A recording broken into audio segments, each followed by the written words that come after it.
Supreme court में जनहित याचिकाएं तो कई दाखिल होती हैं, लेकिन एक ऐसी जनहित याचिका आई है जो शायद इससे पहले दुनिया भर में कहीं नहीं आई होगी। वो है कुरान की 26 आयतों को रिमूव करने की याचिका। और हम बात कर रहे हैं, याचिकाकर्ता हमारे साथ हैं सैयद वसीम रिजवी। वसीम साहब, ये कौन सी 26 आयतें हैं जिसको आपने रिमूव करने की अर्जी लगाई है सुप्रीम कोर्ट में? दोहार देखिए, प्रॉफिट मोहम्मद के बाद पहले खलीफा अबू बकर, दूसरे खलीफा उमर और तीसरे खलीफा उस्मान द्वारा कुरान को कलेक्ट करके और उसको जारी किया गया एक किताबी शक्ल में।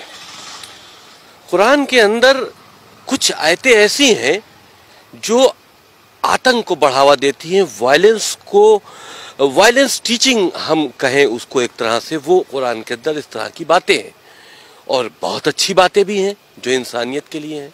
तो अल्लाह के मैसेज दो तरह के नहीं हो सकते। तो ये तीन जो खलीफा थे, इन्होंने ताकत का इस्तेमाल करते हुए कुरान के अंदर अमेंडमेंट करके इस तरह की आयतों को डालकर कुरान शरीफ को दुनिया के लिए जारी किया और उसी का सहारा लेकर पूरी दुनिया में आगे बढ़े हैं ताकत के दम पर इस्लाम को फैलाने के लिए। कोई भी धर्म मोहब्बत से फैलाया जा सकता है, ताकत के दम पर नहीं फैलाया जा सकता। और इस वजह से आज इस्लाम को फैलाने के लिए जो कुरान के अंदर अमेंडमेंट किए गए थे, जो इस तरह के मैसेजेस डाले गए थे, जो वायलेंस को बढ़ा रहे थे, जो जुल्म और ज़्यादती कर रहे थे, आज उसका फ़ायदा आतंकवादी उठा रहे हैं। मदरसों के ज़रिए आम मुसलमानों के बच्चे उसको पढ़ रहे हैं और उनका जहन जो है वो कट्टरपंथ की तरफ बढ़ रहा है। तो ये बहुत नुकसानदेह, बहुत सी ऐसी बातें हैं जो हमने अपनी पीआईएल में लिखी हैं, लेकिन क्योंकि अभी हमने पीआईएल दाखिल की है, कोर्ट में पेंडिंग है, वो बातें हम खुलकर नहीं बता सकते। लेकिन हमें उम्मीद है कि ये चीज़ें कोर्ट को इसमें इंटरफेरेंस करना चाहिए। हमारी देश की सुरक्षा से जुड़ा मामला है। इन 26 आयतें जो वायलेंस की टीचिंग है इस्लाम के अंदर, जो पूरी दुनिया में आतंक का सबब बनी हुई हैं, इनको कुरान से रिमूव होना चाहिए। आपको लगता है कि कोर्ट ऐसे संवेदनशील मामले में, जिसमें एक फेथ से जुड़ा हुआ मामला है, उसमें मुदाखलत करेगा?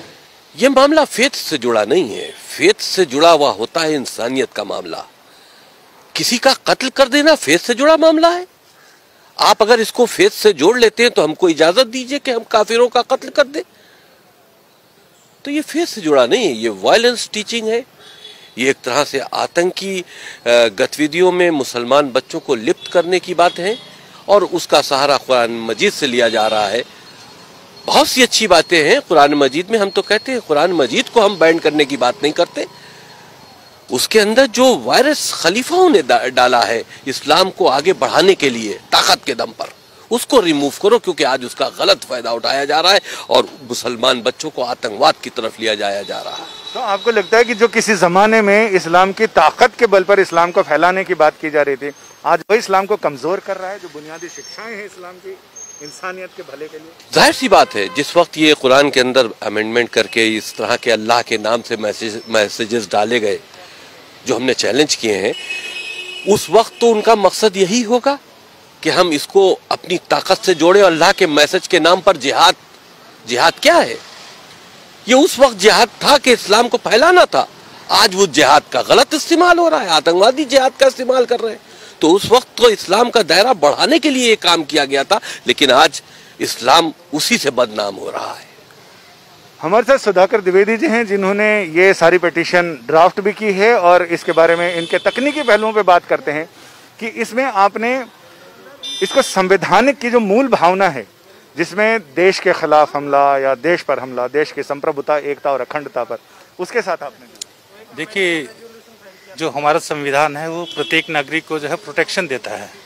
तो उसी प्रोटेक्शन में जो है कोई भी ऐसी टीचिंग नहीं हो सकती जिससे कि आतंकवाद की पढ़ाई हो, जिससे कि आतंकवाद को एजुकेट किया जाए। तो ऐसे किसी भी धर्म में, ऐसा नहीं कि केवल मुस्लिम धर्म में, किसी भी धर्म में इस तरीके की कोई भी टीचिंग हो तो उसको चैलेंज किया जा सकता है। और हमारा संविधान इस चीज़ का अधिकार देता है कि अगर देश के खिलाफ कोई प्रॉक्सी वॉर के लिए कोई टीचिंग हो रही हो चाहे वो स्कूल एजुकेशन में हो या किसी भी तरीके की एजुकेशन में हो, तो उसको रिमूव करने का हमारा राइट है। और दूसरा कि इस्लामिक आतंकवाद इसमें सबसे ज़्यादा आगे जो है रहा है शुरू से पूरे विश्व में, और उसका सबसे ज़्यादा भुक्तभोगी जो है वो हिंदुस्तान रहा है। इसलिए हम लोग इसको इंडिया की सुप्रीम कोर्ट के अंदर इसको हम लोग चैलेंज कर रहे हैं, क्योंकि इससे रिलीफ जो है वो सुप्रीम कोर्ट दे सकती है और कोई रिलीजियस वो नहीं दे सकते। और इसमें कोई रिलीजियस इशू नहीं है, ये कोई धार्मिक उसको हमने कोई चैलेंज नहीं किया है। हमारा केवल इसके अंदर जो मेन ग्राउंड है वो यही है कि कोई भी ऐसी टीचिंग जो आतंकवाद को बढ़ाती हो, जो ह्यूमैनिटी के लिए खतरा हो, उसको रिमूव किया जाए। कुरान एक बहुत अच्छा ग्रंथ है, उसकी जितनी पॉजिटिव चीज़ें वो ज़रूर पढ़ाई जानी चाहिए, लेकिन जो चीज़ें इंसानियत के खिलाफ हो उनको रिमूव करने के लिए हमने इसमें प्रेयर की। आपका बहुत बहुत शुक्रिया। अमूमन इस तरह की याचिकाओं में कोर्ट ये कहता है कि आप अप्रोप्रिएट प्लेटफॉर्म पर इस मामले को लेकर जाएं और वहां अपने सबमिशंस दें। इसी को देखते हुए याचिकाकर्ता ने पहले ही देश के 57 ऐसे रजिस्टर्ड इस्लामिक संगठनों को इस याचिका की प्रति भेजी और उनसे ये कहा कि आपका जवाब इन 26 आयतों पर क्या है, जवाब अभी तक मिला नहीं है। लिहाजा ऐसे में उम्मीद की जा रही है कि अगले हफ्ते शायद ये मामला सुनवाई के लिए सुप्रीम कोर्ट की चौखट पर पहुंच जाए। कैमरामैन अनुराग सक्सेना के साथ संजय शर्मा, दिल्ली आज तक।